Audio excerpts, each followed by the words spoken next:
Hello friends, polity series में आपका स्वागत है। जैसा कि आपको पता है फंडामेंटल राइट चल रहे हैं, तो हम आज उसी में आगे कंटिन्यू करेंगे। तो देखते हैं आज protection in respect of conviction for offence.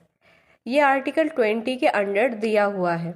इसका मतलब क्या है कि किसी भी व्यक्ति को जब तक अपराधी घोषित नहीं किया जाएगा तब तक कानून के हिसाब से उसे आरोपी प्रूफ नहीं कर दिया जा गया हो।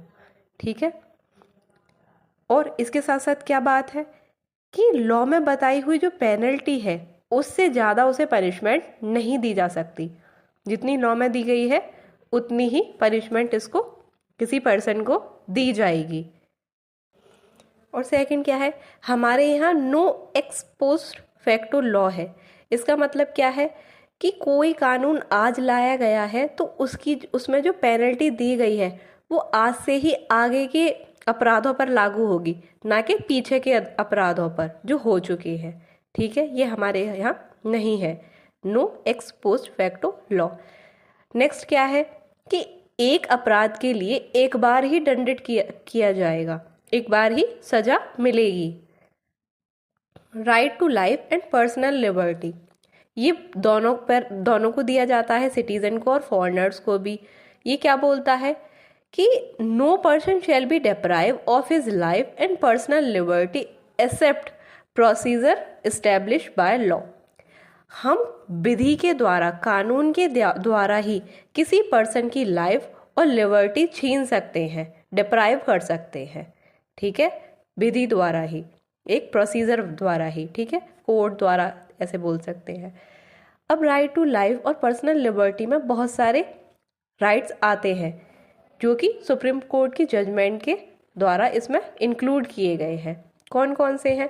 देखो, right to live with human dignity, decent environment होना चाहिए, लिवलीहुड होनी चाहिए सभी के पास। राइट टू प्राइवेसी, ये रिसेंट है सबसे ज़्यादा। ठीक है, और इम्पोर्टेंट भी है। कौन सी जजमेंट से आया है? K S. Puttaswamy versus union of India. Right to shelter हुआ, हेल्थ हुआ, फ्री एजुकेशन हुआ, फ्री लीगल एड हुआ, फेयर ट्रायल, और social and economic justice and empowerment. अब नेक्स्ट देखते हैं राइट टू एजुकेशन। ये 21A के अंडर है।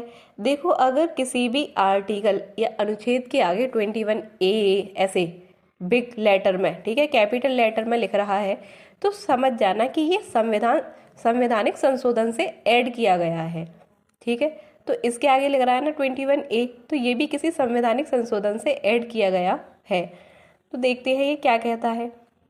It declares that the state shall provide free and compulsory education to all children of age 6 to 14 year in such a manner as the state may be determined.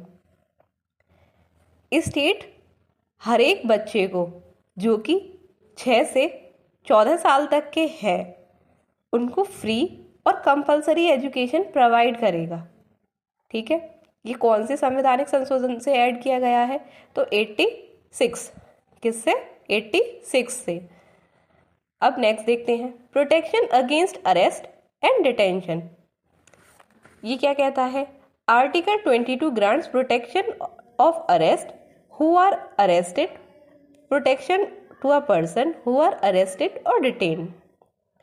ठीक है, अब detention देखते हैं कितनी तरह की होती है। डिटेंशन 2 तरह की होती है डिटेंशन, प्यूनिटिव और प्रिवेंटिव डिटेंशन। प्यूनिटिव डिटेंशन क्या होती है? Punish a person for an offence committed by him after trial.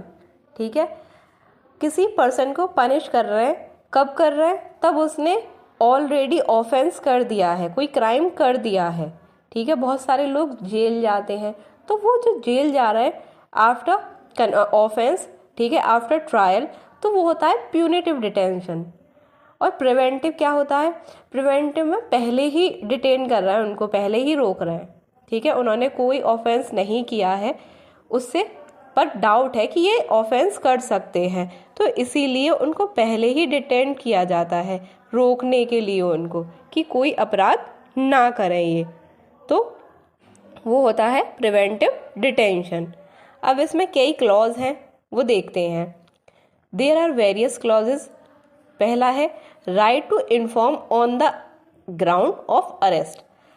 अगर पुलिस किसी पर्सन को अरेस्ट करने आई है तो पहले उसका राइट है कि उसे इन्फॉर्म किया जाए कि आपको इस ग्राउंड पर हम अरेस्ट कर रहे हैं। ठीक है। सेकंड क्या है, right to consult and be defend by legal practitioner. उस पर्सन का राइट है कि वो किसी अपने लीगल प्रैक्टिशनर को, लॉयर से बात करे। ठीक है, लॉयर उसे डिफेंड करे। Third one, right to be produce before a magistrate within 24 hour excluding the journey time. देखो, जर्नी टाइम हटा दो, घर से लेकर पुलिस स्टेशन तक या जहाँ से उसे अरेस्ट किया गया है वहाँ से पुलिस स्टेशन तक। ठीक है, उसके बाद जो 24 आवर्स होंगे उन्हें 24 आवर्स में उस पर्सन को कोर्ट में पेश करना पड़ेगा, मजिस्ट्रेट के आगे। ठीक है। अब नेक्स्ट वन क्या है, right to be release after 24 hour unless the magistrate authority further detention. अगर 24 आवर्स के अंडर वो उसको मजिस्ट्रेट के आगे पेश नहीं कर पाए हैं तो उन्हें उस पर्सन को रिलीज करना पड़ेगा। ठीक है। अब क्या है, ये है क्लॉज प्रिवेंटिव डिटेंशन के लिए। क्या, detention can not exceed 3 months. Preventive जो डिटेंशन होता है वो 3 मंथ से ज़्यादा नहीं हो सकता जब तक कि एक एडवाइजरी बोर्ड बने 3 मेंबर्स का और सलाह ना दे। ठीक है, एडवाइजरी बोर्ड बनना चाहिए, बोलना चाहिए उसको कि ठीक है आगे बढ़ना चाहिए इनका डिटेंशन 3 मंथ से, तब बढ़ेगा। ठीक है। देखो, नेक्स्ट वीडियो में हम आगे के आर्टिकल्स देखेंगे। If you like my video please share and subscribe my channel. Thank you.